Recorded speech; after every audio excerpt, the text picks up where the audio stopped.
और नमस्कार। नित्य नूतन वार्ता के आयोजकों को मैं बार बार धन्यवाद देना चाहती हूँ, जिन्होंने देश भर के रचनाधर्मी साथियों को इतना सुंदर मंच तैयार करके दिया है। और इस भागीदारी अभियान में,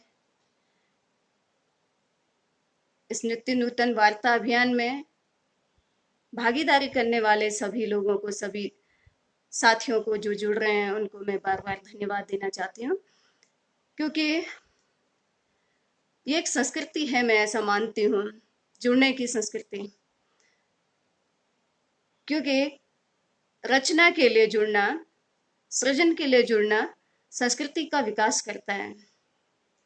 और इस हेतु नित्य नूतन वार्ता ने जो मंच तैयार किया है वो साधुवाद के पात्र हैं। और मैं धन्यवाद देना चाहती हूँ स्मृति जी को, जो इस मंच तक लाने का जरिया बनी है। और मेरे पास कोई ऐसा खास अनुभव या मेरी जीवन यात्रा इतनी इंस्पायरिंग हो, ऐसा मुझे नहीं मालूम है। लेकिन गांव समाज में रह के सीधी और सरल जीवन यात्रा मेरी रही है। मेरे कार्यानुभव भी उतने ही सीधे और सरल हैं जितने सीधे सरल मेरी जीवन यात्रा रही है। असल में मेरा जन्म ही सुदूर पहाड़ के एक बहुत दूरस्थ गांव में हुआ है। और जैसे पहाड़ी घरों में पालन पोषण होता है, उसी तरह से मेरा भी पालन पोषण हुआ है। सामान्य तरह से खेती बाड़ी और माँ बाप का पशुपालन करना, और एक तरह से जो गांव के परिवेश में जितनी तरह की चीजें होती हैं, वो सारे मेरे जीवन में भी घटित हुई हैं। बस इतनी बात ये थी कि मेरे घर में थोड़ा सा सामाजिक माहौल था, उसके कारण से मेरा चिंतन थोड़ा शुरू हुआ होगा, ये मुझे बिल्कुल डायरेक्ट मुझे मालूम नहीं है। लेकिन मैं इन चीज़ों से बहुत हमेशा इंस्पायर रही हूँ कि अपने छत की मुंडेर पे बैठ करके प्रकृति को देखना, और छत की मुंडेर पे बैठ करके नदियों की आवाज़ को सुनना, चिड़ियों का चहचहाना। मुझे मालूम नहीं था कि इससे क्या होता है क्या नहीं होता है, लेकिन मेरा आकर्षण था इस ओर। पास में ही नदी बहती है, सामने बहुत बड़ा जंगल है, तो इन चीजों का बहुत सीधा क्या असर होगा ये मुझे तो नहीं मालूम था। अभी मैं इसका विश्लेषण करती हूँ तो मेरे जीवन में जो कुछ चीजें बनी हुई हैं, मेरे जो ग्रामीण माहौल ने, मेरे जो प्रकृति के बीच रहने की जो सुंदरता थी, उसने मेरे जीवन में जो आने वाले समय में और चीजों को समझने के लिए भी जो एक दृष्टि दी है, वो इस नेचर ने दी है। और मेरे जो पारिवारिक और मेरा ग्रामीण माहौल है, उसने मेरे अंदर एक तरह से चेतना तैयार की है। और उसके बाद मुझे कुछ तरह के लोगों, कुछ तरह की जीवन शैली, कुछ तरह के कामों से परिचय मेरा धीरे धीरे हुआ है। तो संभवतः कि मैं उन कामों को समझ पाती, इसके लिए ये जीवन दृष्टि मुझे मेरे गांव समाज ने दी है। हाँ, ग्रामीण परिवेश में बहुत सारी चीजें ऐसी होती हैं कि जिसको हम जो जो हमारे अंदर सहजता लेके आती हैं, जो हमारे अंदर सरलता लेके आती हैं, जो हमारे अंदर विश्वास लेके आती हैं, जो हमारे जीवन में जो आस्था लेके आती हैं, शुष्क आस्था नहीं, नहीं कोई वैज्ञानिक कसौटियों पे कस करके शुष्कता भरी आस्था नहीं। आस्था तो वैसे वैज्ञानिक कसौटियों पे कसी नहीं जाती है, लेकिन एक आस्था जो जीवन में रंग लेके आई है, तो ये इस समाज ने दिया है मुझे। तो गांव में मेरी दादी रहती है, गांव में मेरी नानी रहती है, गांव में मेरे गांव वाले रहते हैं, तो उनकी जीवन शैली ने मुझे बहुत प्रभावित किया है। तो मेरी दादी अभी 90 साल की है, तो वो कहानी सुनाती थी, एक कहानी सुनाती थी मेरी दादी की। वो लोग ये कहानी में इस इस दृष्टि को पनपाने के लिए बताना चाह रही हूँ कि मेरी दादी सुनाती थी कि एक बार वो 2-3 लोग जंगल में गए हुए थे, और जंगल में उनको गाय के साथ में गए हुए थे और उन्हें बहुत प्यास लगी हुई थी।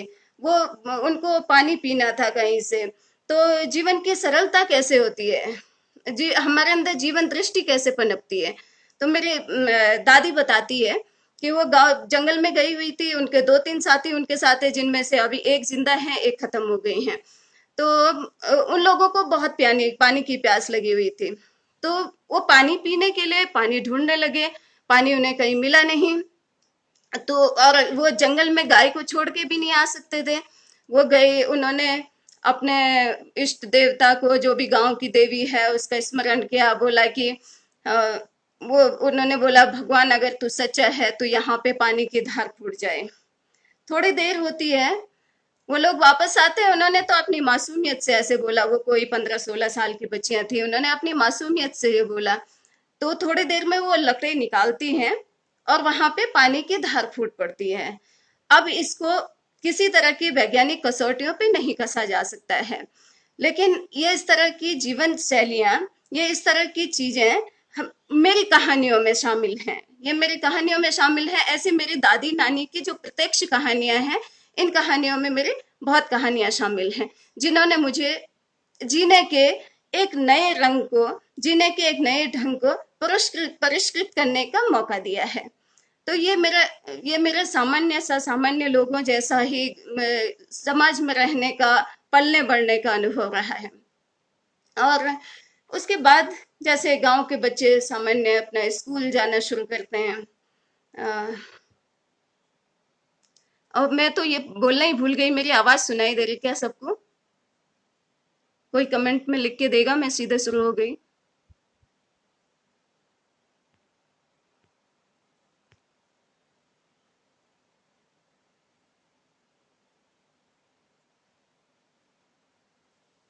खैर, शायद आवाज सुनाई दे रही होगी, अगर कोई मुझे बता दे तो, क्योंकि मैं बहुत सीधे ही शुरू हो गई हूँ अपनी बातचीत को लेकर के। अच्छा, संभव तो मैं आगे कंटिन्यू करते हैं। तो उसके बाद मेरा स्कूल जाना शुरू हुआ। और सामान्य जैसे स्कूल की शिक्षा व्यवस्था, सब लोग जिस तरह से स्कूल की शिक्षा व्यवस्था में, कुछ लोग खुश होकर के पले बड़े हैं, कुछ लोग स्कूली शिक्षा के फायदे और नुकसानों के तहत, किसी को डिग्री और सर्टिफिकेट और इन चीजों ने पन पाया है, लेकिन वो मुझे नहीं पन पा पाए। एक्चुअली स्कूल की भूमिका मेरे जीवन में इतनी रही कि मुझे स्कूल ने साक्षर होना सिखाया है। मुझे मेरे जीवन में साक्षरता स्कूल से आई है। और मैं यूँ कहूँ कि नुकसान, जैसे मैंने बताया है कि मेरे परिवार ने, मेरी प्रकृति ने मेरे अंदर संस्कृति पैदा की है।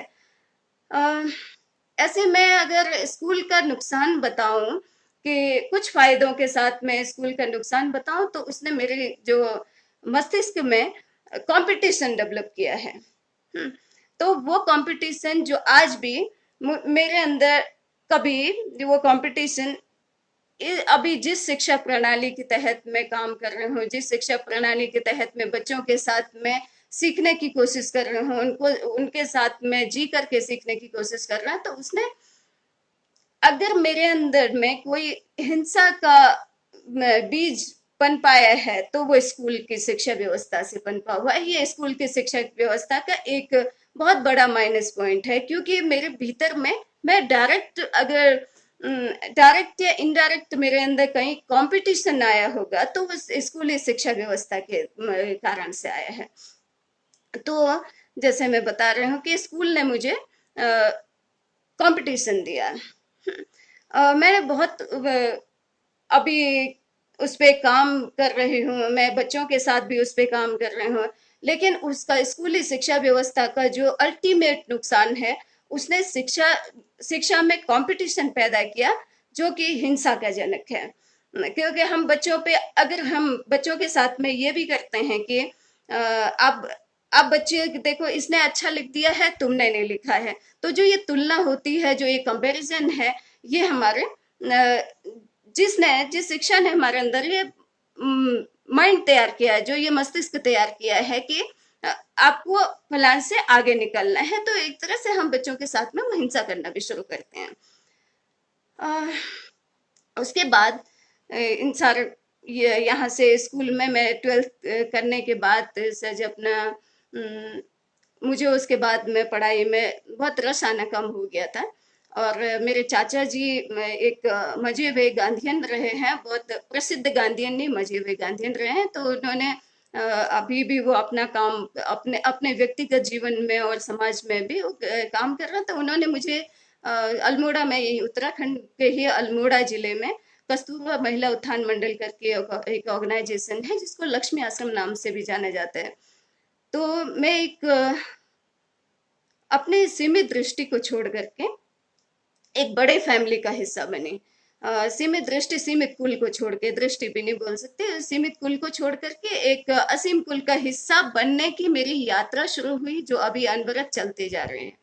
तो क्योंकि वहाँ पे सामूहिक जीवन शैली का एक प्रयास है, सामूहिक और लंबे समय से ये प्रयास चल रहा है। तो ये एक अपने कुल से ये व्यक्ति जो मैं, मेरी माँ, मेरे पिताजी, मेरे चाचा जी, मेरे दादाजी, या मेरा गांव, मेरा परिवार, मेरा समाज, इससे बाहर, इससे इतर निकल करके मुझे वहां पे ये समझने का मौका मिला कि ये जो सीमित दृष्टि है हमारे अंदर, जो कि अपने अपने लिमिटेशन से, फिर वो लिमिटेशन कहीं तक भी आता है। वो मैं हिंदू हूँ, मुसलमान है, गरीब है, अमीर है, लड़का है, लड़की है, इस सारे विभेद को निकालने में लक्ष्मी आश्रम का एक बड़ा योगदान, ये मेरे लक्ष्मी आश्रम की जमा पूंजी मेरे रही है। और सहजीवन का एक उत्कृष्ट ढंग से नमूना मुझे लक्ष्मी आश्रम में, मेरे जीवन में वो उतर के आया है। और ये एक दृष्टि कि मैं सीधे बच्चों के साथ काम करने के लिए वहां पे नहीं गई थी, क्योंकि मैं बच्चों के साथ में मिलके मैं वहां पे सीखने के लिए भी गई थी। उसके बाद मैंने काम करना भी शुरू किया। तो एक बहुत बड़ा भ्रम, जिससे कि मैं व्यथित भी थी, कि बच्चा कोरे स्लेट होता है, हम ऐसा बोलते हैं। ये मेरे मन से ये भ्रम भी खत्म हुआ कि बच्चा कोरे स्लेट नहीं होता है। बच्चे के अंदर बहुत बहुत तरह की संभावनाएं हैं, और बच्चा अपने अंदर निहित संभावनाओं को लेके ही पैदा होता है। और वो भावनाओं और संभावनाओं का एक बड़ा पुंज है, जहाँ पे हम लोग अपना उन बच्चों से अपना भी सीखना शुरू करते हैं, क्योंकि हम जो बड़े हो जाते हैं उनके अंदर बहुत तरह की अपने प्रेजुडिस शुरू हो जाते हैं, बहुत तरह के हमारे मेमोरी के अंदर बहुत तरह की चीजें चले जाती हैं, जो उन बच्चों से हमें सीखने को मिलता है। तो ये एक तरह का भ्रम जो सोसाइटी में भी व्याप्त है कि बच्चों से, बच्चों को हमको सिखाना है, ये एक तरह का भ्रम भी मुझे धीरे धीरे खत्म होना शुरू हुआ। बच्चों के साथ बराबरी के रिश्ते से ही सीखा जा सकता है, ये एक आस्था, ये एक विश्वास मुझे क्योंकि स्कूल का जो सिस्टम, स्कूल सिस्टम में जहाँ मैंने पढ़ाई की, जहाँ तक मैंने पढ़ाई की स्कूल सिस्टम में, कि मुझे आता है और अब आपको सीखना है, क्योंकि मुझे पढ़ाने का स्किल आता है, मुझे आता है नहीं, बल्कि मुझे पढ़ाने का स्किल आता है। और वो स्किल भी कितना समृद्ध है, वो भी देखने की बात है। तो बच्चों के साथ में एक बराबर के रिश्ता, चाहे उनके साथ में, क्योंकि लक्ष्मी आश्रम में एक सामुदायिक जीवन शैली पे आधारित था, तो वहां पे उनके साथ में वो हम लोगों का जो रिश्ता है वो कैसे काम करता है, वो मुझे आश्रम में देखने को मिला। और उस पे वो भी मेरे जीवन यात्रा के हिस्से, यानी कि एक जगह से दूसरी जगह पे जाने के हिस्से के अंदर का शिक्षण है। क्योंकि मैं ऐसा मानती हूँ कि अ, यात्रा तो एक जगह से दूसरे जगह के जाने की होती है, क्योंकि वो जर्नी होती है और लर्निंग हमारे अंदर होती है। अ, ये चीज थी लक्ष्मी आश्रम, क्योंकि गांधीयन एजुकेशन बेस्ड आश्रम था, तो वहां पे मैंने गांधी विनोबा को समझना भी शुरू किया। गांधी जी का जो बुनियादी तालीम, बच्चों के साथ में बुनियादी तालीम, और उस बुनियादी तालीम से बच्चों के पूरे बच्चे कैसे परिष्कृत होते हैं, उससे बच्चों के अंदर क्या संभावनाएं विकसित हो सकती हैं, वो मेरा एक हिस्सा रहा वहां पे रहने का। अ, ये एक ये मेरे वहां पे लक्ष्मी आश्रम में रहने की एक पूंजी रही है। उसके बाद होती है मेरी जीवन यात्रा असल में शुरू, क्योंकि वहां पे मैं ऐसा देखा एक चीज कि रचनात्मकता जो है वो हमारे अंदर संवेदनशीलता लाती है, वो हमारे अंदर केयरिंग लाती है, वो हमारे अंदर प्यार लाता है। अभी जो क्रिएटिविटी का तथाकथित मीनिंग है, जो क्रिएटिविटी का तथाकथित अर्थ है, वो है कि कोई नया नई चीज बना दो, जैसे नया कोई क्राफ्ट में कुछ नया कर लो, कोई नया म्यूजिक कंपोज कर लो, कोई नई तरह से वीडियोग्राफी कर लो, या कोई कंप्यूटर में कोई नया सॉफ्टवेयर बना दो, एटसेट्रा एटसेट्रा।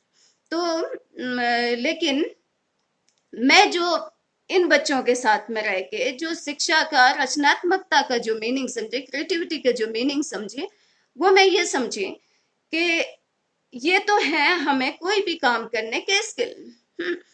तो क्रिएटिविटी, जब आदमी क्रिएटिव होगा तो वो संवेदनशील होगा, आदमी क्रिएटिव होगा तो वो केयरिंग होगा, आदमी क्रिएटिव होगा तो वो प्रेमपूर्ण होगा।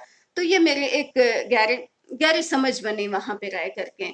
और क्योंकि अ, शिक्षा ही रचनात्मकता लाती है, शिक्षा का अर्थ ही रचनात्मक होना है, और रचनात्मकता एक संवेदनशील मनुष्य को जन्म देती है, रचनात्मकता एक प्रेमपूर्ण मन को जन्म देती है, और इस वहां पे हमारी शिक्षा पूरी होती है, वहां पे हमारी शिक्षा शुरू भी होती है, और वहां पे ही हमारी शिक्षा पूरी भी होती है। जब हम अपने अंदर प्रेम का, रचनात्मकता का संवर्धन करते हैं तो वहां से शिक्षा शुरू होती है। जब हम प्रेमपूर्ण हो जाते हैं तो वहां पे रचनात्मकता फलित होती है। तो ये एक सुंदर अनुभव मेरा वहाँ रहने का था, और सीखने का भी था, और साथ में जीने का भी था, क्योंकि मैं 4-5 साल की मेरी यात्रा लक्ष्मी आश्रम की रही है, और इन सारे गांधी, विनोबा और गांधी जनों को देखने का, समझने का, मिलने का मौका भी मुझे इस दौरान मिला। और मेरे जीवन का कोई ऐसा खास टर्निंग पॉइंट नहीं है कि जहाँ पे मुझे ऐसा लगता है कि जब मैंने, मेरे जीवन में ये कोई अमुक घटना हुई तब मुझे ऐसे काम की प्रेरणा मिली। लेकिन ये है कि एक चीज मुझे जो रियलाइज हुआ वो ये था कि अ, हम लोगों का जो पूरा शिक्षा का तंत्र है वो पूरा मेमोरी बेस्ड है। हमारे जो जितना हम मेमोराइज कर पाते हैं, शिक्षा उसको उतना सफल मानती है, तथाकथित शिक्षा व्यवस्था उसको, उस व्यक्ति को, उस सिस्टम को उतना सफल मानती है। लेकिन मुझे जो रियलाइज होना, जो महसूस होना शुरू हुआ है कि शिक्षा का असल मीनिंग जो है वो अंतर्दृष्टि आधारित होना है, अंतर्दृष्टि का पोषण करना इस शिक्षा का बड़ा काम है। क्योंकि जब हमारे हमारे अंदर अंतर्दृष्टि पोषित होती है तो हमें हमारे अंदर इंस्ट्रक्शन नहीं देना पड़ता है, हमारे इनसाइट डेवलप होती है। हम्म, हमारे चेतना डेवलप होती है, हमारे हमारे देखने की प्रवृत्ति हमारे अंदर डेवलप होती है।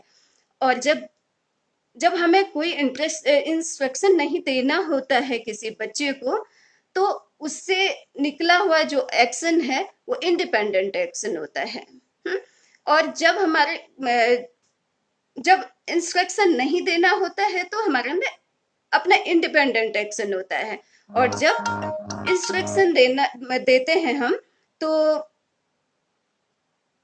वो जो एक्शन होगा हमारा वो इंडिपेंडेंट नहीं होगा, ऑब्वियसली। क्योंकि वो हमको हमारे टीचर ने इंस्ट्रक्शन दिया, हमें हमारे पेरेंट्स ने इंस्ट्रक्शन दिया, हमें हमारे गांव समाज ने इंस्ट्रक्शन दिया, और वो इंस्ट्रक्शन सीधे बोल के नहीं, हमारे हमारे अंदर, हमारे विचारों में घोल के दिया, हमारे अंदर हमारे संस्कृति में घोल के दिया। तो वो इंस्ट्रक्शन जो होता है सोसाइटी का, अपना जो अपने द्वारा भी, हम जो सोसाइटी के इन्फ्लुएंस से आए हुए जो इंस्ट्रक्शन है, तो वो हमें इंडिपेंडेंट नहीं बनाता है। तो ये जो एक घटना घटित हुई मेरे जिंदगी में कि मुझे कहीं ऐसा महसूस होना शुरू हुआ कि इंस्ट्रक्शन से काम नहीं चलने वाला है, हमारे अंतर्दृष्टि विकसित होनी पड़ेगी, हमारे इंसाइट्स विकसित होने पड़ेंगे। तो उससे निकला हुआ जो एक्शन होगा वो इंडिपेंडेंट एक्शन होगा। तो वहां से, और ये जो पिछला वाला है, मेरे जीवन का जो पिछला वाला हिस्सा है, उसका ये सारे बातों को समझने में ये बड़ा योगदान रहा है। क्योंकि ये पिछला, जैसे मैंने बोला कि मेरे गांव ने मुझे सिखाया है, मेरे समाज ने मुझे सिखाया है, मेरे घर ने मुझे सिखाया है।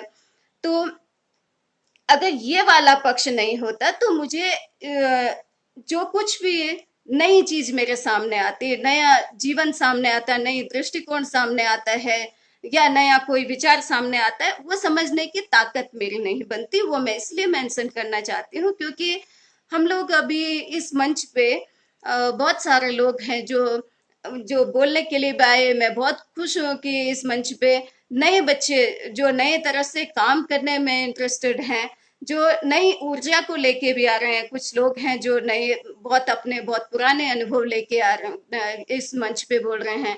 कोई लोग हैं जो अपने बहुत बड़ी प्रेरणा को लेकर के इस मंच पे बोल रहे हैं, लेकिन कोई बहुत नए सीखने वाले लोग और नए ढंग से अपनी यात्रा करने वाले लोग, और इस मंच पे उनका बराबर अभिवादन किया है इस मंच ने। तो इस लक्ष्य से मैं ये बोल रही हूँ कि ये हम केवल रचनात्मकता या क्रिएटिविटी की, जो हम लोग जो अनस्कूलिंग की बात कर रहे हैं, या हम लोग होम स्कूलिंग की बात कर रहे हैं, तो एक बार होम क्या है उसको समझना हमें बहुत जरूरी होगा। इसलिए मैं ये मेंशन कर रहा हूँ कि मेरा जो पिछला है उसने मुझे सहायता की है मैं नए विचारों को समझने में, नए जीवन शैली को समझने में, नई दृष्टि को विकसित होने में। तो ये जो नई चीजों को समझने का जो तारतम्य है, ये जो दृष्टि है, उसके लिए भी, उसके लिए निश्चित रूप से हमारा पुराना हमको सहयोगी बनाता है। वो कैसे? कि यदि मुझे अभी मेरे मन में अचानक से ये प्रेरणा जाग विकसित हुई है कि मुझे कोई नए ढंग से अपने बच्चे को अब होम स्कूलिंग कराना है, नए ढंग से इस सारे सिस्टम से मुझे दूर रहना है, और मुझे अपने नए बच्चे को नए ढंग से, तो उसके लिए हमें निश्चित रूप से ये करना होगा कि अपने बच्चे को उन संवेदनशील माहौल में, अपने बच्चों को उन संवेदनशील परवरिश में उनका पालन पोषण करना होगा। तब जाकर के कोई नया इंस्पायरिंग पर्सन है, नई इंस्पायरिंग स्थिति है, या कोई जटिल स्थिति है, वो बच्चा क्योंकि माँ के गर्भ से तैयार होकर के एक फ्लावरिंग एटमॉस्फेयर में पालन पोषण होने के बाद फिर जाकर के उसको कोई चीज का सामना अगर वो करता है, तो उसको चाहे तो ग्रास्प करना है, चाहे तो उसको उसके साथ में खड़े होके काम करना है। तो ये मुझे एक समझ में आया। तो ये एक चीज ने मेरे जिंदगी में एक बदलाव लाने की, और कोई ऐसा नहीं था कि कोई घटना के अंदर ऐसा हुआ, लेकिन एक विचार, एक जीवन में ऐसे देखने की दृष्टि जब पुष्पित हुई कि इंस्ट्रक्शन नहीं, अंतर्दृष्टि विकसित होने की जरूरत है। तो ऐसे में फिर मैं थोड़ा टाइम के लिए मैं अपने इलाहाबाद में एक प्रोफेसर थे, उनके वो एक अच्छी बात थी कि उन्होंने मुझे मुझे केवल कुछ भी नहीं करना था। मैं अपने साथियों के 10-12 लोगों के ग्रुप के साथ में थी, मुझे कुछ नहीं करना था। मुझे किसी को पढ़ाना भी नहीं था, मुझे कोई पैसे भी नहीं कमाने थे, ना मुझे कहीं पे सेवा करनी थी। तो उन व्यक्ति ने मुझे 1 साल के लिए वहां पे रहने का एक परिवेश दिया, जगह दी। परिवेश तो क्योंकि परिवेश इस मायने में कि क्योंकि शहर का एक हिस्सा था और वहां पे मैं कोई काम करने के लिए भी नहीं गई हुई थी, तो एक जगह उन्होंने मुझे रहने के लिए दी मेरे 10-12 साथियों के साथ में। और वो सब लोग यंग यंग साथी मेरे थे। कोई अब 10-12 साल पहले की बात है। तो हम लोग वहां पर ये समझने के लिए कि वो विश्वविद्यालय के, इलाहाबाद विश्वविद्यालय के एरिया था, और जो प्रोफेसर थे वो भी इलाहाबाद विश्वविद्यालय में प्रोफेसर थे। उनके घर पे भी शिक्षण और जीवन शैली को समझने का एक नजरिया था, और मनुष्य के पुष्पित होने में क्या क्या चीजें सहायक हो सकती हैं, प्रकृति कैसे सहायक हो सकती है, अपने अंदर की प्रकृति को समझना, बाहर की प्रकृति कैसे सहायक हो सकती है। और क्योंकि मेरी खोज वो थी कि एक मनुष्य के दिमाग की पूरी संभावना क्या है, अगर उस पे किताबों का बोझ नहीं डाला जाए, अगर उस पे गांव समाज, ये जो हमारे आस पड़ोस का ये प्रेशर नहीं रहे, हमारे सोसाइटी का ये प्रेशर नहीं रहे कि आपका बच्चा क्या करता है, कितना परसेंटेज है, कि कौन सी क्लास में गया है। तो हमारी एक बच्ची बोलती है, उसको पूछते हैं कि आप बेटा अभी कौन सी क्लास में पढ़ती हो, बोलती है मैं क्लास में नहीं पढ़ती हूँ, मैं बस पढ़ती हूँ। तो ये मैं अभी बाद में आऊंगी उस पे कि हम लोग बच्चों के साथ कैसे काम कर रहे हैं। ये उसका हिस्सा होगा कि बच्चों के साथ हम कोई क्लास ऑर्गेनाइज नहीं करते हैं। तो ये वो बच्ची बोलती है कि मुझे, मैं पढ़ती हूँ बस, मैं किसी क्लास में नहीं पढ़ती हूँ।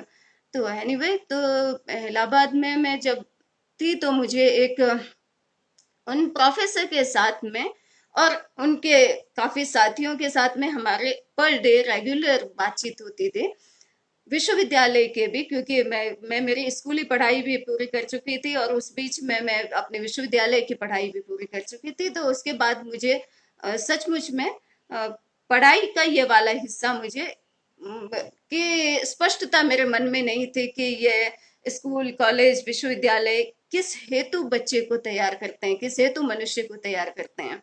तो उनके पास भी मैं रह करके मुझे ये समझने का, ये जानने का मौका मिला कि जब विश्वविद्यालय में लगभग 5 साल और कोई उससे भी ज्यादा जो कोर्स कर रहा है, जो किसी डिग्री डिप्लोमा के बाद भी कोर्स करता है, तो उससे ज्यादा साल,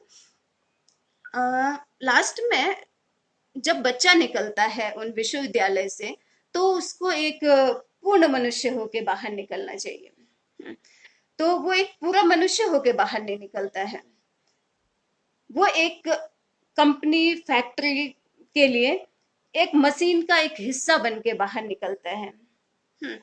या अगर उसको कोई उनमें से बोलता है कि कोई बीएड करके निकलता है, कोई बिजनेस करने के लिए निकल के आता है, क्योंकि उस तरह की ट्रेनिंग और उस तरह की पढ़ाई करके निकलता है। ये दोनों ही इससे मैं बताती हूँ, ट्रेनिंग और पढ़ाई, क्योंकि उस तरह की साक्षरता लेकर के और उस तरह की ट्रेनिंग करके निकलते हैं। और यदा कदा तो ट्रेनिंग भी अच्छी से नहीं होती है। मैं स्कूली शिक्षा व्यवस्था पर कोई कुठाराघात नहीं करना चाहती हूँ, लेकिन उसका एक चेहरा दिखाना चाहती हूँ, जो कि सबको ही मालूम है, कम से कम इस मंच पे तो सभी लोगों को मालूम है। उस गलत फहमियों से बाहर निकला हुआ मंच है।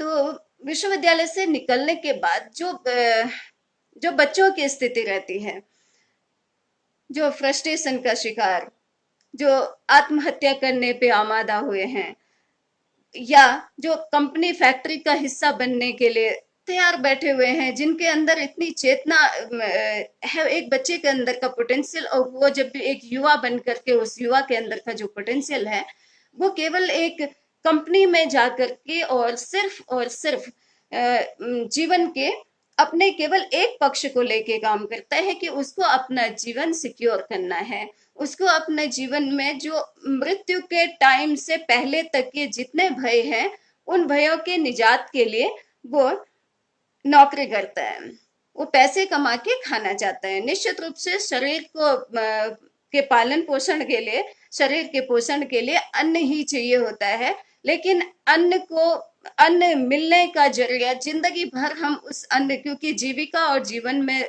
तो फर्क है ही, क्योंकि जीविका शरीर के लिए हो, जीवन के पोषण के लिए कुछ और तरह की चीजें चाहिए होती हैं। उस पर भी हम लोग आगे बात करते हैं। तो वहां मेरा एक कॉन्सेप्ट क्लियर हुआ कि विश्वविद्यालय जो है, ये विश्व ही हमारा विद्यालय है, जहां हम जिस भी चीज के कांटेक्ट में आते हैं, वो हमारा सीखने का क्षेत्र बन जाता है, वो हमारा एरिया बन जाता है सीखने का। जब हम जिस चीज के कांटेक्ट में आते हैं, हम किसी वस्तु के कांटेक्ट में आते हैं, हम किसी व्यक्ति के कांटेक्ट में आते हैं, हम किसी विचार के कांटेक्ट में आते हैं, तो हमारा वह सीखने का क्षेत्र बन जाता है।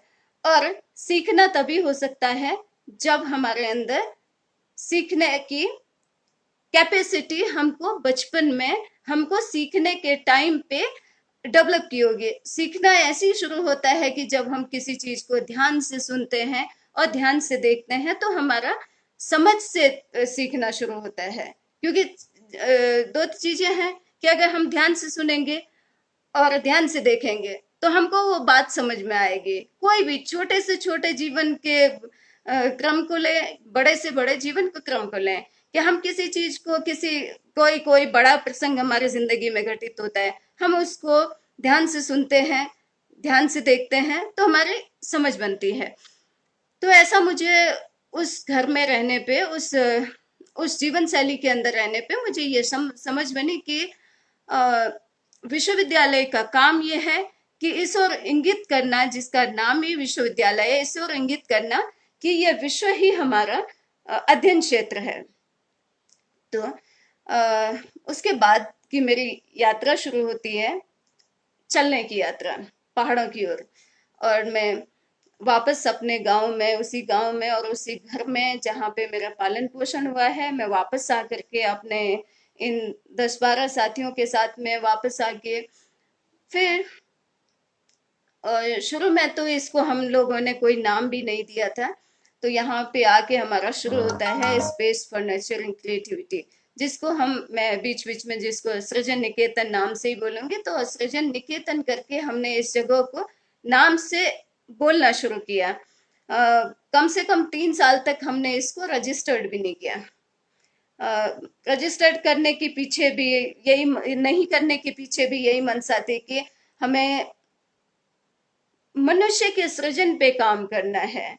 हमें कोई सोसाइटी के लिए कोई भला करना है, क्योंकि हम अपनी वो क्षमता को भी जब तक हम अपने साथ में नहीं काम कर पाए, तब तक उस क्षमता को समझना भी, देखना भी थोड़ा सा बेमानी सा लगता था। तो सबसे पहले हम लोगों ने यहाँ पे वापस आकर के 3 साल तक इसको कोई रजिस्टर्ड फॉर्म में भी नहीं आए। जो 15 लोग थे वो सुबह से शाम तक केवल 3 हिस्सों में अपने पूरे दिनचर्या को खत्म कर लेते थे। सुबह से एक पूरा पीरियड साइलेंस का, पूरी तरह से नोबल साइलेंस एकदम। और उसके बाद जो दूसरा हिस्सा था वो डायलॉग का था, और तीसरा हिस्सा जो था वो स्वाध्याय का, और जिसकी कंटिन्यूटी अभी भी है। हमारे पास में लगभग 25-30 बच्चे हैं और उसकी कंटिन्यूटी हमने बना के रखी हुई है।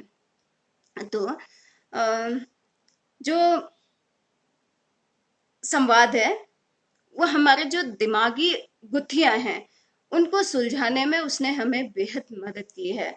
और ये डे टू डे का हमारा अभी का भी कार्यक्रम में उसने हमें ये समझने में बहुत मदद की है कि हमारे दिमाग में किसी तरह का कॉन्फ्लिक्ट है, किसी विचारधारा का कॉन्फ्लिक्ट है, किसी जीवन शैली का कॉन्फ्लिक्ट है, किसी व्यवस्था की समझ नहीं है। तो उस तरह की चीजों को समझने में हमें इसने बहुत मदद की है, संवाद ने। और जो श्रुति बोलते हैं हम साइलेंस को, मैं ऐसा देखती हूँ कि इस पूरे यात्रा में, इस पूरे प्रोसेस में, और इस लर्निंग में मैंने ऐसे देखा कि संवाद से, क्योंकि संवाद वैचारिक प्रोसेस है, तो उससे हमारे जीवन की उलझने खत्म होती हैं। लेकिन जो हमारे अंदर की मूल जो इमोशन है हमारे, उन पे काम करना किसी विचार के हाथ की बात नहीं है। विचार हमारे गुत्थियों को सुलझा सकता है, लेकिन जो हमारे अंदर के इमोशन है, नेगेटिव इमोशन है, पॉजिटिव इमोशन है, मैं उनको इमोशन, वो जो हमें सुखी और दुखी का आभास कराते हैं, उसके लिए हमने श्रुति साइलेंस का, कि अंदर में जिसको कहीं आध्यात्मिक इनपुट भी मिल जाता है कभी लोगों के मुंह से। तो हमने सुबह शाम दिन में जब भी हम लोगों का उस तरह का मन और उस तरह के मनस्ता रही है, तब हमने इस पे काम किया है। और वो हमने पहले तो शेड्यूल का हिस्सा ही बनाया। तो ऐसा मैं सोचती हूँ कि जब जब हमारे अंदर साइलेंस से हम लोग गुजरते हैं, साइलेंस हमारे जीवन में आता है, तो उससे उसे एक अंदरूनी चीजों पे काम होता है। जब साइलेंस घटित होता है तो अंदरूनी चीजों पे काम होता है। वो शिक्षा का एक बहुत महत्वपूर्ण काम है, बच्चों के साथ एक काम करने का महत्वपूर्ण हिस्सा है। ये हम लोगों के बुढ़ापे में करेंगे ध्यान साधना, ये बहुत नकारात्मक वृत्ति है हमारे कि बुढ़ापे में ध्यान साधना करके क्या करेंगे, जब सारे पूर्वाग्रह से हमारा दिमाग भर गया है, जब पूरी विकृतियों से हमारा दिमाग भर गया है, उसके बाद ध्यान साधना का औचित्य क्या रह जाता है। तो ये हमने बच्चों के साथ में, अपने साथ में, इन 10-15 लोगों के साथ में करीब वर्ष भर तक सबसे पहले हम लोगों ने ये काम शुरू किया। और तीसरा स्वाध्याय का काम।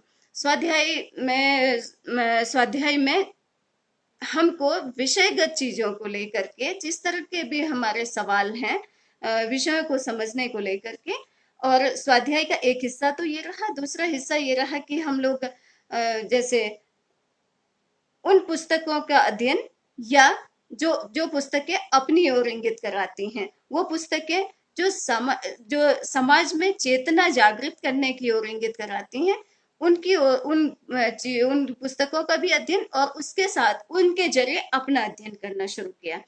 तो ये एसएनसी का, ये जो हम space for nurturing creativity, SNC के शुरुआत कुछ इस तरह से हुई, और इसका रजिस्ट्रेशन हमने, इसको रजिस्टर्ड किया हमने कोई 3-4 साल बाद में। तो उस बीच में बहुत सुंदर से प्रक्रियाओं से गुजरना हुआ।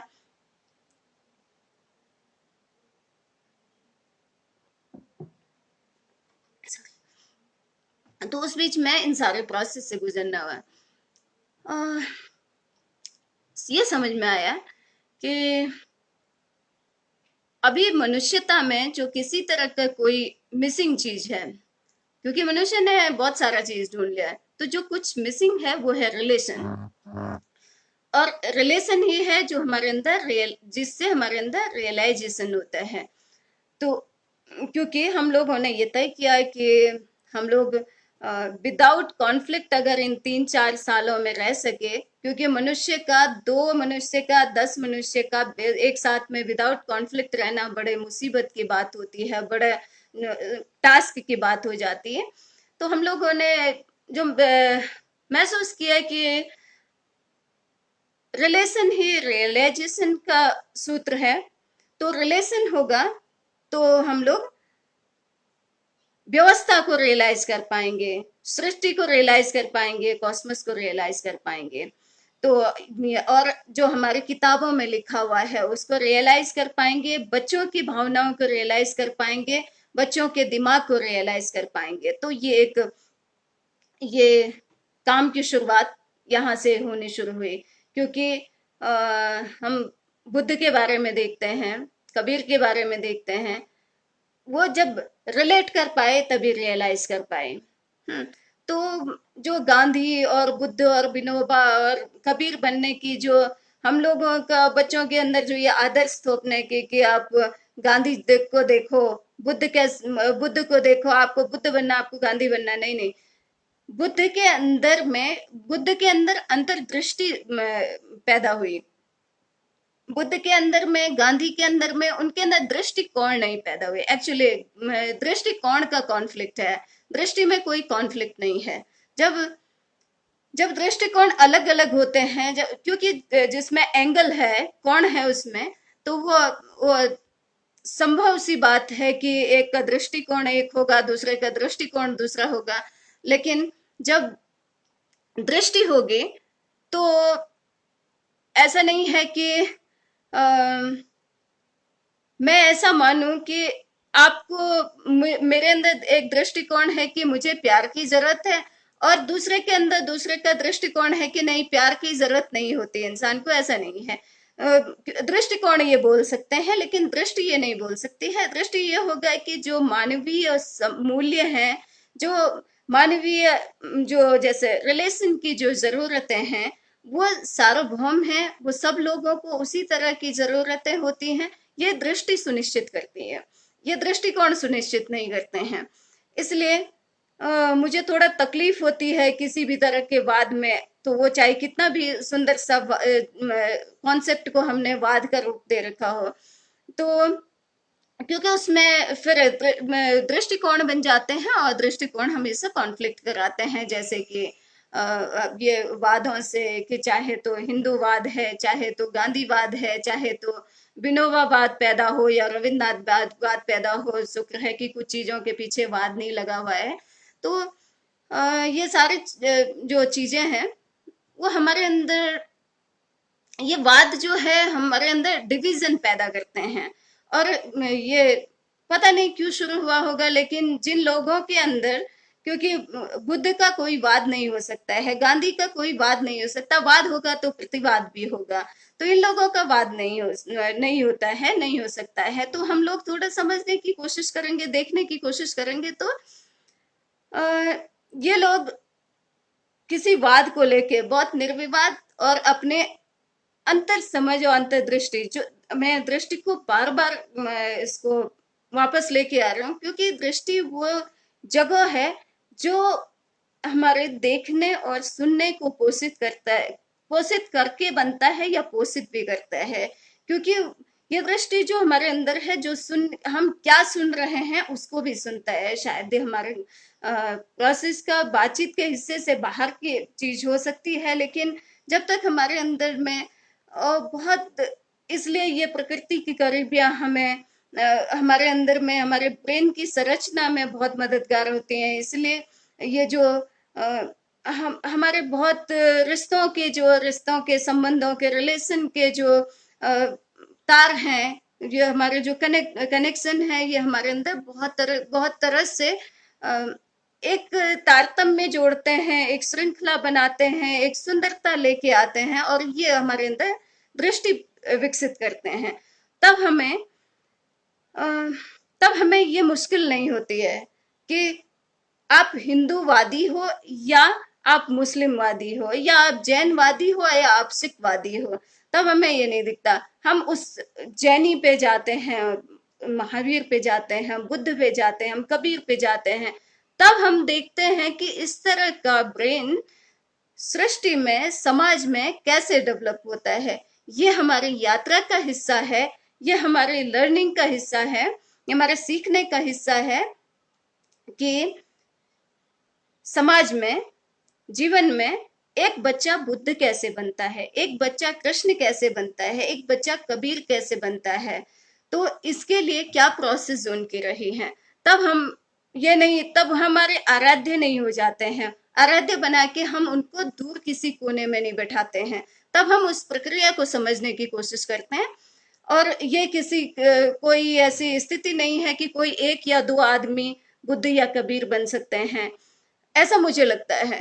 क्योंकि जिसके अंदर करुणा है, प्रेम है, न्याय है, दया है, तो उसकी उस समय की अवस्था बुद्धत्व की अवस्था है। उस समय की अवस्था उसके अंदर, जब इतने प्रस्फुटन अंदर से किसी गान का होता है, किसी के अंदर, उसके अंदर रविन्द्रनाथ फूटता है, उसके अंदर कबीर निकल के आता है। तो ये ये चीजें हम लोग, इन लोगों को हम एक कोने पे बिठा करके अपने को बचने की कोशिश करते हैं। तो थोड़ा इस जो वाद परंपरा है, इससे मुझे थोड़ा सा कष्ट इसलिए है कि क्योंकि फिर हम उन लोगों को अपने जीवन का हिस्सा नहीं बनाते हैं। तो यहाँ हम लोगों ने फिर एसएनसी में अपनी यात्रा शुरू की, और अभी भी हमारे दिनचर्या का ये हिस्सा है। और हम लोग बच्चों के साथ में संगीत को एक संगीत जो सुर लय ताल एक साथ में आकर के अपने जीवन को सुरमय बनाता है, उसके लिए ये प्रोसेस शुरू की। संगीत हमारे बच्चों के साथ काम करने का, क्योंकि वो, उसको भी मैं ऐसा देखती हूँ कि हमारे हमारे जो दिमाग में फिर से बच्चे के दिमाग को पनपाने में, बच्चे के दिमाग के क्रिएशन में संगीत की अहम भूमिका है। संगीत का फिर से कि अगर हमको तथाकथित शिक्षा व्यवस्था की तरह हम लोगों ने अगर इसको भी देखना शुरू किया, क्योंकि आजकल मैं ऐसा देखती हूँ कि संगीत में भी कंपटीशन होता है। तो संगीत की उस विधा की मैं बात कर रही हूँ जहाँ पे संगीत केवल और केवल सृजन का काम करे। तो हम लोगों के अपने इसमें शेड्यूल में ही हम लोग ऐसा रखते हैं कि जो छोटे 12 साल तक के बच्चे हैं, उनको रात में कोई इंस्ट्रूमेंट बजा करके या कोई गाना गा के फिर बच्चों को सुलाते हैं। और ऐसा हमको ऐसा देखने को मिलता है कि अगले दिन जब वो बच्चा उठ के खड़ा होता है, तो वो एक नए जीवन के साथ उठ के खड़ा होता है। उसके अंदर कल का वाला डिजायर नहीं रहती है कि कल मुझे मैंने कुछ चीज की डिमांड की थी और वो नहीं आया, मैंने खिलौने की डिमांड की थी वो नहीं आया, मैंने अपनी ये जिद पाली थी कि मुझे साइकिल चाहिए वो नहीं आया, क्योंकि वो नई चीज को देखेगा नए दिन उठ करके। और इस तरह के हमारे दसियों तरह के एक्सपीरियंस बच्चों के साथ में है, दसियों तरह के अनुभव बच्चों के साथ में रहे हैं, जिन्होंने जो लगातार लगातार हमें अपने को भी सीखने के लिए एक प्रेरणा देते हैं। ऐसी इसी क्रम में मैं ऐसा देखती हूँ कि हम बच्चों को एक साल में एक बार हमेशा घुमाने ले जाते हैं, एक महीने के लिए पूरा अपना सेटअप पे यहाँ ताला लगाते हैं और देश के किसी भी जगहों में, किसी इंस्टीट्यूट में, किसी के घर पे, जहां से हमको जिस तरह का इनविटेशन मिलता है, या हम लोग जिस तरह के बातचीत करके कभी किसी इंस्टीट्यूट में रुके, कभी किसी घर में रुकते हैं, लेकिन महीने भर का हमारा कार्यक्रम रहता है। तो ये जो यात्राएं हैं, एक जगह से दूसरी जगह तक जाने की जो यात्राएं हैं, तो एक तो है, जैसे मैंने अभी शुरू में भी बताया, ये फिजिकल जो यात्राएं हैं, वो तो हमें जो कुछ इंफॉर्मेशन देते हैं, लेकिन अंदर हमारा सीखना शुरू होता है, उससे अंदर से लर्निंग शुरू होती है। इन इन जर्नी से हमारी बहुत बड़ी लर्निंग शुरू होती है। तो यात्राओं का एक बहुत बड़ा योगदान हमारे जिंदगी में रहा है, बच्चों की जिंदगी में खास तौर से, क्योंकि बच्चे इन इन सीमितताओं को छोड़ते हैं यात्राओं से। और यात्राएं यानी केवल किसी मजे के लिए या किसी इंफॉर्मेशन के लिए ये यात्राएं नहीं। जो यात्राएं ये दिखाएं कि अगर हम राजस्थान के किसी बहुत दूरस्थ इलाके में, जहाँ की उत्तराखंड जैसी स्थितियां नहीं हैं, वहां पे हम बच्चों को लेके जाते हैं, और अलग अलग गांवों में हमने बच्चों को दो दो तीन तीन के ग्रुप में, वो 5 साल की बच्ची भी उसमें है, 9 साल का बच्चा भी उसमें है, और उनके साथ में 12 साल, 16 साल, 18 साल के भी बच्चे हैं। और वो एक ग्रुप एक गांव में, अगला ग्रुप दूसरे गांव में। और जब हम राजस्थान के, एमपी के, यूपी के कुछ ऐसे गांवों में, जिसको मैंने भी केवल ऐसे देखा कि ये फिल्मों का हिस्सा है, तो उन बच्चों ने भी संभवतः, उत्तराखंड बहुत ऐसा जगह नहीं है कि, और उत्तराखंड में मैं अपने पर्टिकुलर जिस हिस्से में हम बच्चों के साथ में है, वो कोई ऐसी जगह नहीं है कि बहुत समृद्ध, उस संसाधनों के ढंग से बहुत समृद्ध जगह में तो नहीं है, लेकिन लोगों के पास खाने पीने का अभाव और रहने का अभाव बिल्कुल भी नहीं है। तो वो बच्चे जब जाते हैं उन गांवों में, जहां पर कि मेहमान नवाजी के लिए 3 कटोरे इकट्ठा करने, 3 गिलास इकट्ठा करना उस परिवार का टास्क बन जाता है, उस परिवार की चुनौती बन जाता है। और फिर जब शाम का खाना खाने के लिए एक इतने से बर्तन में वो खाना बना करके सारे लोगों के लिए खाना बनाते, इतने से बर्तन में, बिल्कुल कम से कम 3-4 हम मेहमानों के लिए, और 2-4 गांव वालों के लिए, और सॉरी 2-4 घर वालों के लिए, और एक जिन जगहों पे हम रुके हुए उनके लिए, इतने से बर्तन में खाना बनाते हैं। और उनके अंदर जो उस खिलाने को लेकर के जो भावुकता रहती है, जो उनके अंदर जो आदर रहता है खिलाने को लेकर के, वो जगह जा करके यात्राओं से बच्चे सीखते हैं। एक तो वो अभाव देखने को मिलता है उनको। तो एक बार हम लोग राजस्थान के कोटा वाले हिस्से में गए हुए थे, अभी हम लोग इस विंटर में भी हम लोग राजस्थान में भी गए थे, दोबारा हमारा एक स्टेट में दोबारा जाना हुआ। तो अभी भी हम लोग एक एक हिस्से में, राजस्थान के एक हिस्से में अभी भी गए हुए थे। कोटड़ी कोई गांव है अजमेर के पास में।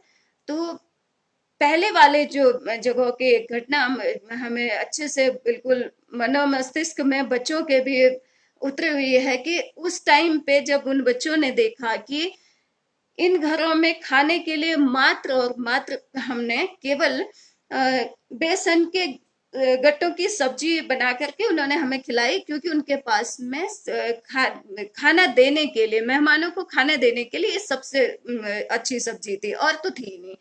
तो जब बच्चों ने देखा कि इन बच्चों के पास में, क्योंकि बच्चे बच्चों से कनेक्ट करते हैं, इन बच्चों के पास में पढ़ने लिखने की जरूरत है तो छोड़ो, इनके पास खाने का भी अभाव है, और हम बच्चे उतना खाना हम छोड़ते हैं।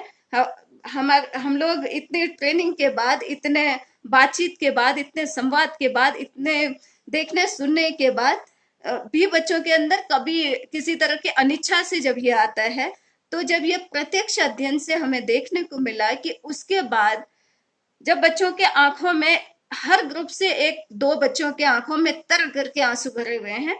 उन्होंने पूरे लाइफ अभी तक लगभग 5-6 सालों की यात्रा में किसी एक दिन भी खाना नहीं छोड़ा। अगर उनको खाना नहीं चाहिए तो वो पहले दिन खाना कम कर लेंगे।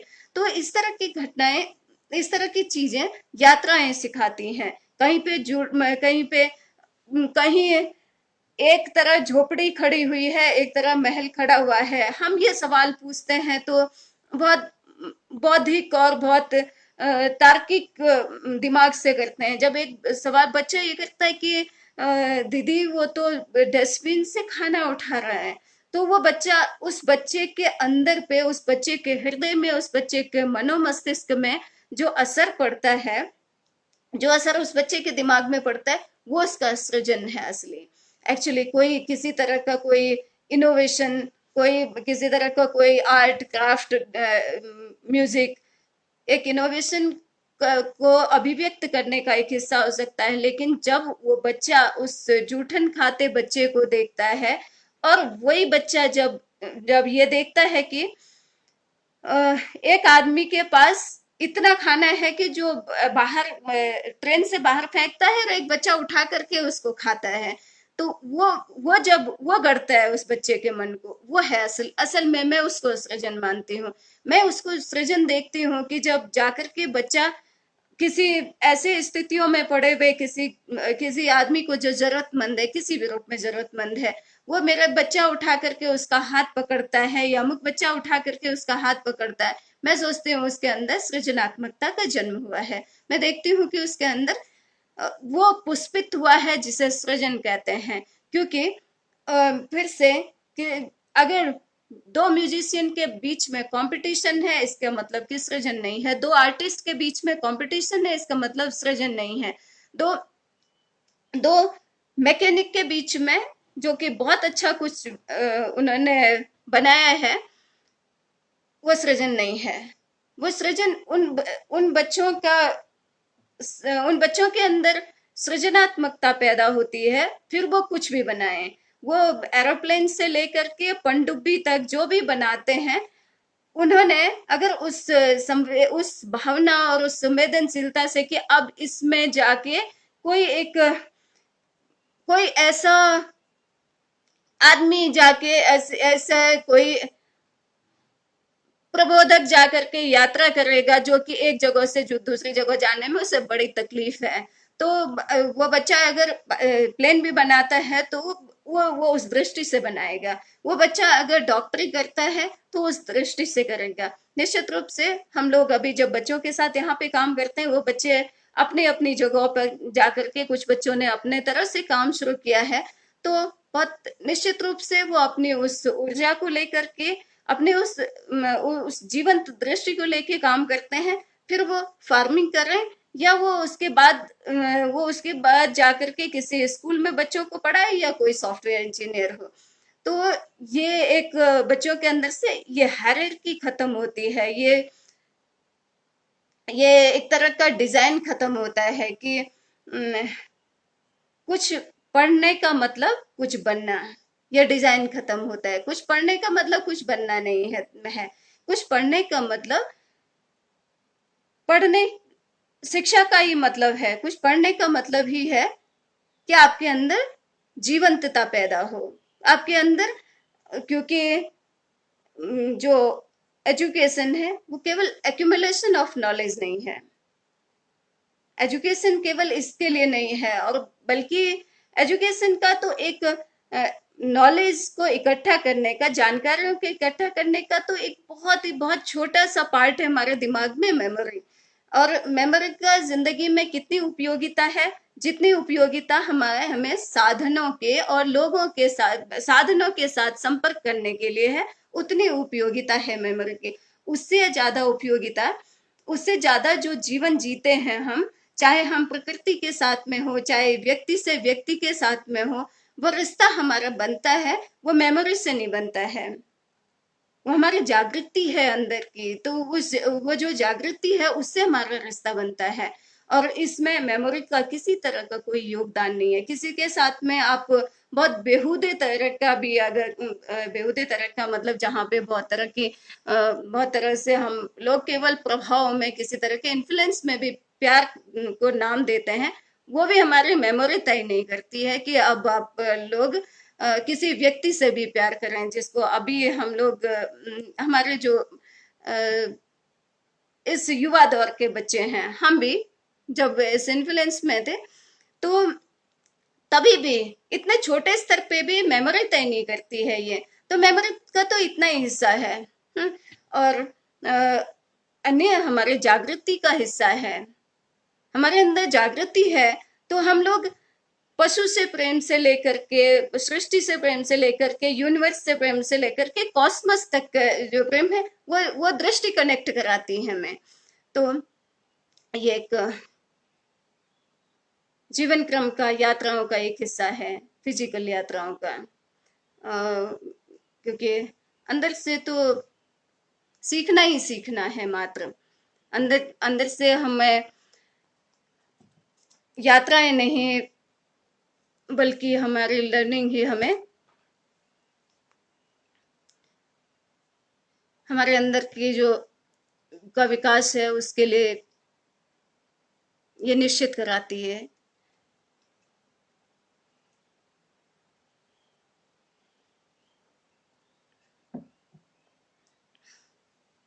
अच्छा, कुछ लोग हमें कुछ ये सवाल भी हैं कि हम लोग शिक्षा पे काम करते हैं, आजीविका पे भी काम करते हैं क्या?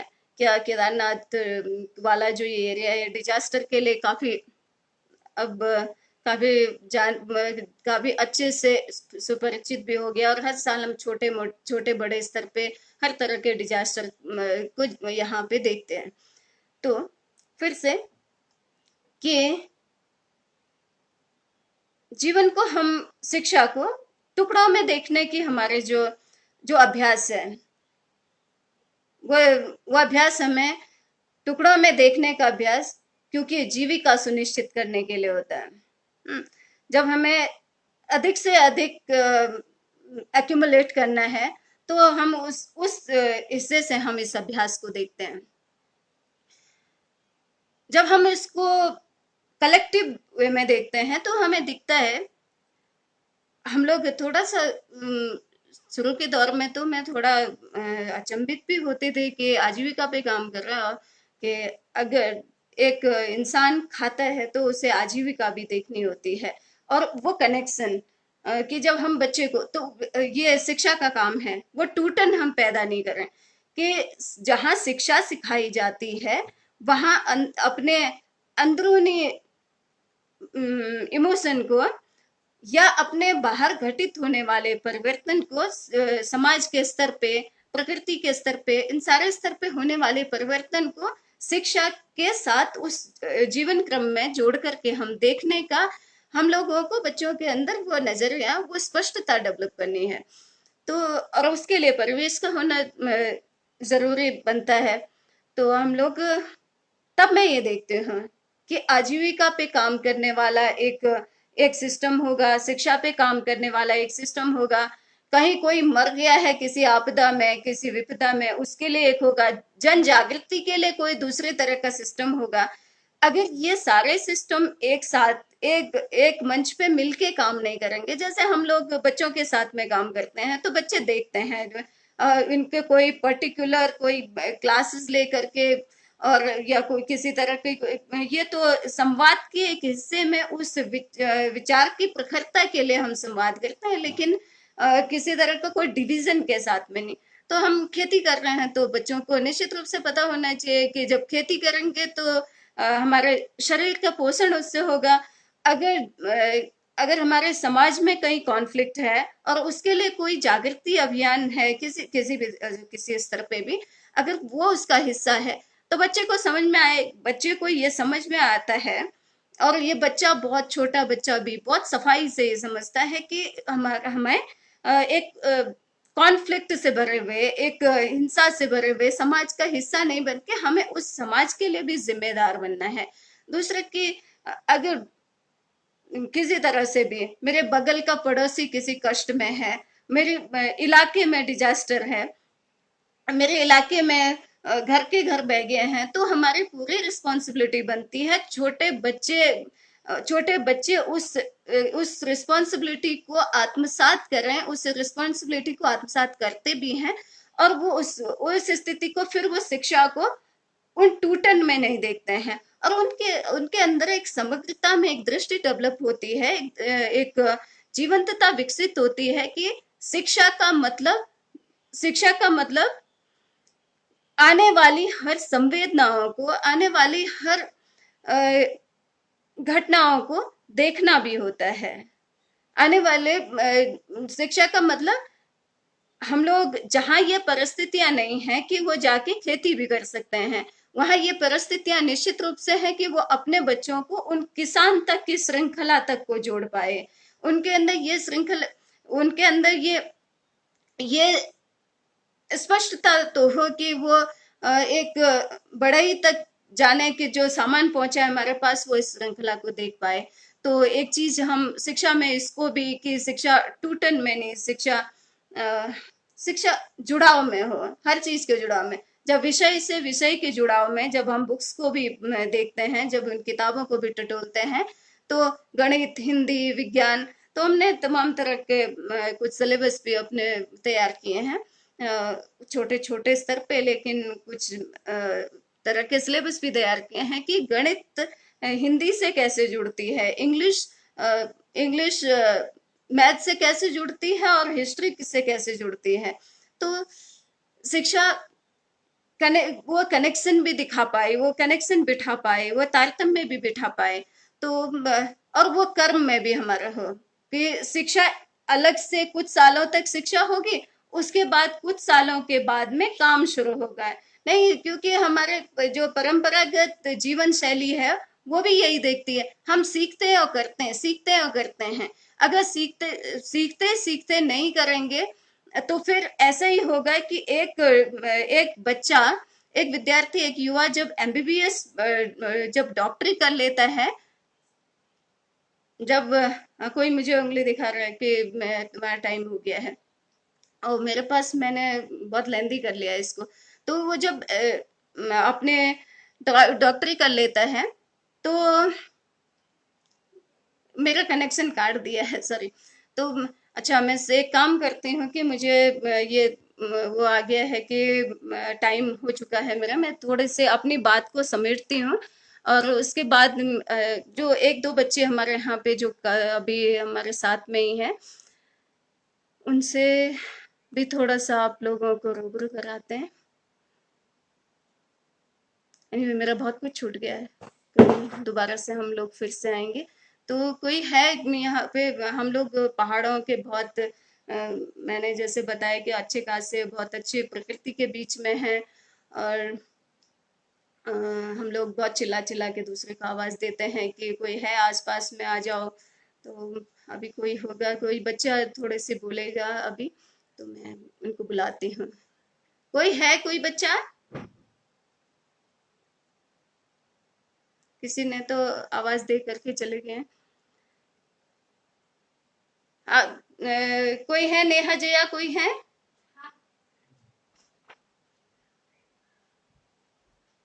तो मेरी बातें, नेहा इधर आ जाओ। मेरी बातें तो थोड़ी मुझे मालूम ही नहीं चला कि मैंने कितना लंबा बोल दिया है।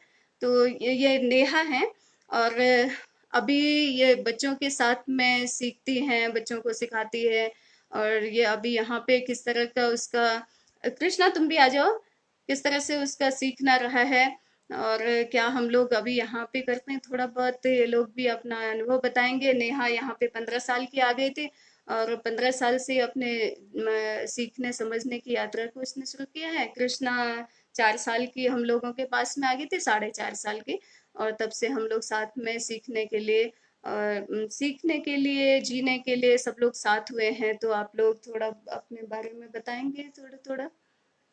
नमस्कार, मेरा नाम नेहा है। मैं पिछले 10 सालों से एसएनसी में रह रही हूँ।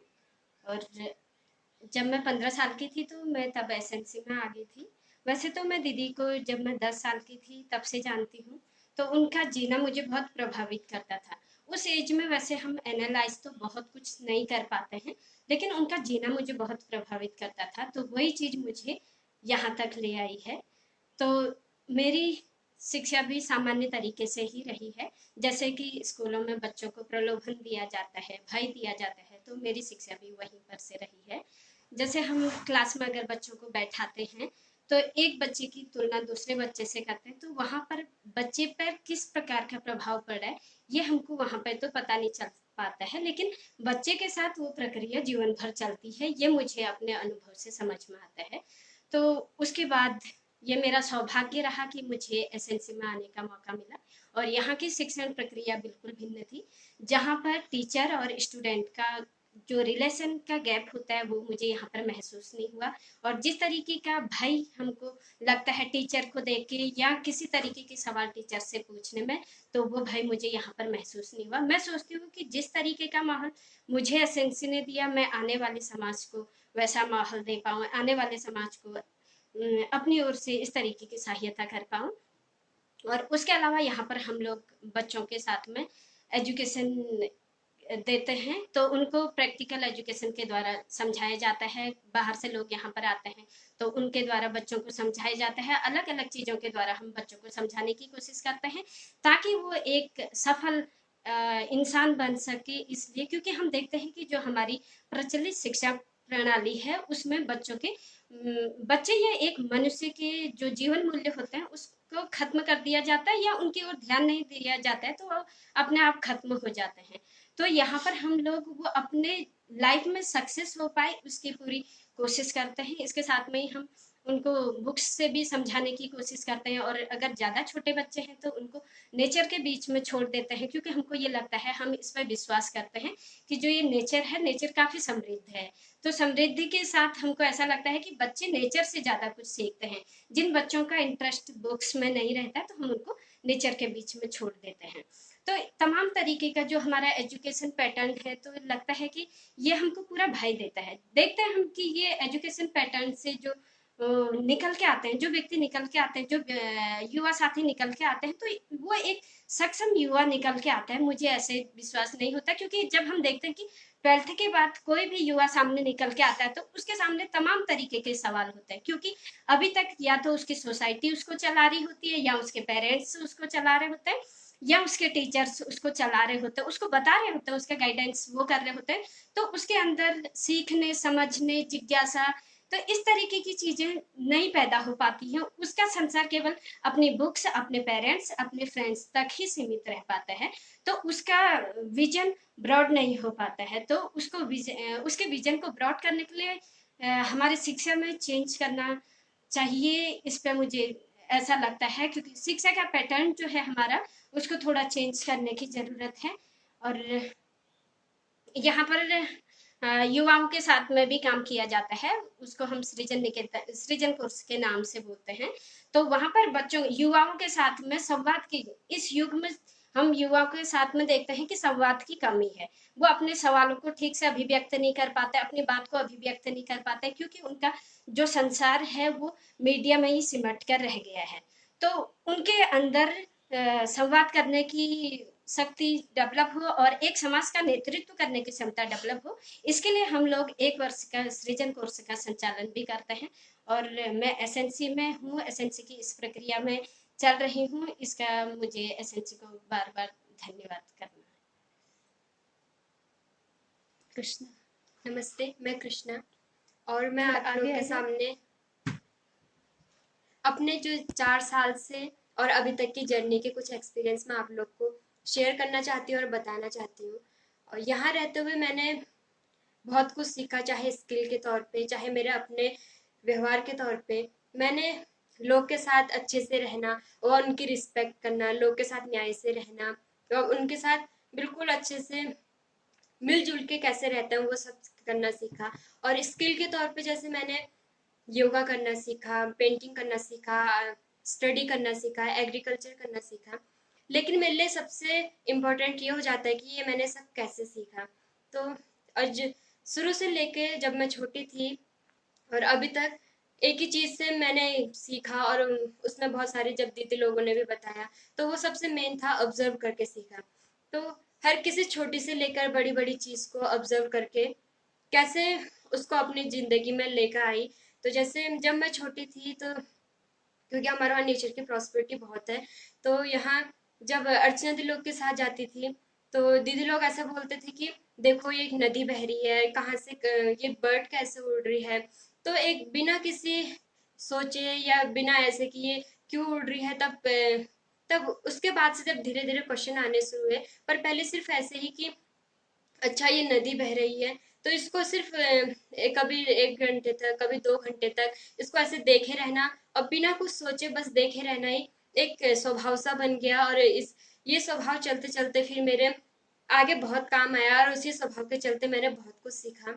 जैसे जब मैं छोटी थी तो मेडिटेशन करती थी, और दीदी लोग बोला करते थे कि मेडिटेशन में जो अपने आसपास हो रही जो बर्ड्स की आवाजें हैं उनको सुनो, या जो पास ही बह रही नदी है उसकी आवाज सुनो, बिना ये सोचे कि ये किस नदी की आवाज है या ये कौन से बर्ड की आवाज है, बस सुनते रहो। तो मैं भी धीरे धीरे ऐसी कोशिश करती थी कि बिना कुछ सोचे समझे बस जो सुनाई दे रहा है उसको सुनना। और जब अब मैं धीरे धीरे बड़ी हुई, और तो प्रोसेस तो वही रही, पर अब थोड़ी सी स्तर बदल गया है। पर अब जो अपने अंदर जो चल रहे विचार हैं उनको बिना सोचे ये सोचे कि ये विचार कहाँ से आ रहे हैं और क्यों आ रहे हैं, बस विचार को देखते रहना। और कभी कभी तो ऐसा होता है कि विचार अपने आप बंद हो जाते हैं। तो ये जो ऑब्जर्व करने की जो ये मेरा जो स्वभाव रहा, ये मेरे लिए बहुत उपलब्धि का भी काम रहा। और जैसे कि हम साल भर में हम एक बार हम आउट ऑफ स्टेट जाते हैं, उत्तराखंड से बाहर जाते हैं, जैसे कि हम राजस्थान गए या एमपी गए, महाराष्ट्र गए, तो वहाँ सब चीज़ों को प्रैक्टिकल से देखना। जैसे बुक्स में तो हमने पढ़ा है कि यहाँ का क्लाइमेट कैसा है, या वह यहाँ के लोग, जैसे महाराष्ट्र का एग्जाम्पल है तो वहाँ का क्लाइमेट बिल्कुल मीडियम है, क्योंकि बिल्कुल सी के किनारे है वो जो स्टेट है। तो उसको जब मैंने वहां जाके देखा, वैसे मुंबई में 2 बार जा चुकी हूँ, और जब मैंने बिल्कुल अपने सामने देखा मुंबई, और जब मैंने मुंबई पे खड़े होके देखा तो तब मुझे महसूस हुआ कि हाँ, तब मुझे प्रैक्टिकली समझ में आया कि यहाँ का क्लाइमेट कैसा है, और लोग के इंटरेक्शन से, लोगों से बात करके समझ में आया कि यहाँ के लोग का पहनावा कैसा है या लोग का खान पान कैसा है। ये सब मैंने बिल्कुल अपने प्रैक्टिकली तौर पे सीखा, और ऐसे सीखा कि जिसको मैं भूल भी नहीं सकती हूँ। और साल भर में जैसे हमारा एक डायलॉग सेशन भी चलता है, डायलॉग सेशन में जब मैं छोटी थी तो सिर्फ ऐसे क्वेश्चन कि बादल कैसे बनते हैं या पहाड़ कैसे बने हैं, ये जो इन क्वेश्चन को चलते चलते, क्योंकि जो डायलॉग सेशन से जो मेरे जो क्वेश्चन करने की जो क्यूरियोसिटी हुई है वो डायलॉग सेशन से ही पैदा हुई है। और उसी से मैं ऐसा मानती हूँ कि जो डायलॉग सेशन करने से ही मेरे जो जितने भी, चाहे जिस भी स्तर के क्वेश्चन है या जिससे भी रिलेटेड क्वेश्चन है, सारे मेरे उसी से मैंने बात करते करते मैंने वो किया है। और अब जैसे मैं बड़ी हूँ, जिस स्तर पे मैं हूँ, तो उस पर मैंने अब अपने से रिलेटेड सवाल या अपने जो समाज में चल रही जितनी भी एक्टिविटीज हैं उनसे रिलेटेड सवाल, चाहे वो जिससे भी हो, चाहे सिलेबस से संबंधित हो। जैसे सिलेबस में मैथ है तो मैथ तो वैसे मुझे करनी अच्छी लगती है और मैं कर भी पाती हूँ, पर फिर भी एक जो क्वेश्चन मन में अटक जाता है, जैसे कि ट्रिग्नोमेट्रिक चैप्टर है, तो ट्रिग्नोमेट्रिक का जो साइन थीटा है और कॉस थीटा है, तो जो साइन थीटा और कॉस थीटा है, चलो इसको सॉल्व करना तो आसान होता है, पर कैसे वो जो एक्चुअल जो साइन थीटा और कॉस थीटा है उसका कैसे हमारे एक्चुअल जिंदगी में उसका कैसे हमारा रिलेशन है और कैसे हम उसको रिलेट कर पाते हैं अपनी जिंदगी से, तो ये एक क्वेश्चन है। और मैं कोशिश करती हूँ कि क्वेश्चन मेरे साथ चलता रहे, और मैं कोशिश करती हूँ कि अब मैं इसके खुद आंसर निकालूं, और कभी कभी दिल लोगों से भी बात करके पूछती हूँ। धन्यवाद। तो मैं भी अपनी बात पूरी करती हूँ। ये बिल्कुल सहजता से, बहुत सुंदरता से, जैसे अभी कृष्णा ने बोला कि साइन थीटा कॉस थीटा का बहुत जो मैथमेटिकल यूज है बाद में वो तो होगा, लेकिन अभी अभी जिस तरह से बच्चे की जिंदगी में उसके उसकी उपस्थिति रहती है वो बहुत टिपिकल ढंग से रहती है, बहुत बहुत अतार्किक ढंग से रहती है, क्योंकि वो जहां हम साइन थीटा कॉस थीटा या ए प्लस बी का होल स्क्वायर समझाते हैं, सिखाते हैं, वहां हमको उस कॉन्टेक्स्ट को दिखाना भी जरूरी होता है, इसलिए इस तरह की चीजें आती हैं। और जैसे कि अभी कृष्णा ने भी बोला है कि सुन करके देख करके मैंने सीखा है, तो मैं मैं इसको कंक्लूड करती हूँ, क्योंकि टाइम हो गया, मुझे बहुत सारा कुछ बोलना था। मैं अपने क्योंकि मेरा पहला अनुभव है ऑनलाइन आने का भी, और टाइम के लिमिटेशन में बंद करके बोलने का। मैं सभी लोगों के लिए एक जो हम लोगों के मेन, हमने जिस तरह पे काम किया और जो बच्चों के साथ काम करने का एक मेन कॉन्सेप्ट भी हो सकता है, वो सबसे जो हमारे लिए कारगर रहा है वो ये रहा है कि बच्चे ध्यान से सुने, बच्चे ध्यान से देखें, वो उनके शिक्षण का हिस्सा है। क्योंकि बच्चे के पूरी परवरिश के लिए शिक्षण, पोषण और संरक्षण, तीन चीजें बहुत जरूरी होती हैं। जब वो बच्चा पैदा होता है और तब से लेकर के अनंत तक, जब तक उसकी सीखने की प्रक्रिया शुरू से लेकर के अंत तक नहीं जाती है, तो सीखने तब जाके शुरू होता है जब उसका पोषण ठीक से हो। पोषण में केवल आहार से पोषण नहीं, स्वस्थ आहार की जरूरत तो है ही है, साथ में हम जो पांच इंद्रियों से सीखते हैं, हम देख करके सीखते हैं, सुन के सीखते हैं, हम टेस्ट से महसूस करते हैं। तो जो हमारे फाइव सेंसेस हैं, उनके थ्रू हम जो सीखते हैं, जो जो हमको पोषण मिलता है, वो सबसे पहले तो बच्चे का पोषण जरूरी है। उसके बाद में जो शिक्षण, जो जहां पर कि हमारे अंदर सीखने वाला मन तैयार हो, जहाँ पे हमारे ऊपर कुछ चीजें हम लोग उनको इम्पोज करना, उनको रटाना, उनको बताना, इससे ज्यादा उनके अंदर सीखने की जिज्ञासा पैदा हो, तो ये शिक्षण का हिस्सा रहेगा। दूसरा संरक्षण का हिस्सा, जहां पर कि उनको निर्भय वातावरण, हमारा घर परिवार से लेके समाज दे सके, वो एक निर्भय वातावरण जिसको हमने संरक्षण का नाम दिया। तो पूरे के पूरे जीवन को, जीवन शिक्षण के लिए, जीवन को समृद्ध बनाने के लिए, सहज बनाने के लिए, और जीवन के को जो जो मैंने बीच बीच में दृष्टि की बात की, उस वो दृष्टि जागृत होने के लिए शिक्षण, पोषण और संरक्षण हमारी जिंदगी में बहुत अहम भूमिका अदा करते हैं। उस पे शायद घंटे भर और बोलने की बात थी, लेकिन मैं अभी आप सभी लोगों को, जिन्होंने जो लोग साथ में जुड़े हैं, और जो आयोजक मंडल है हमारा, जिन्होंने इतना सुंदर मंच तैयार किया है, इस तरह के नव सीखियों को भी बोलने के लिए, तो मैं आपको बहुत बहुत धन्यवाद देती हूँ, बहुत बहुत आभार व्यक्त करती हूँ। बहुत धन्यवाद।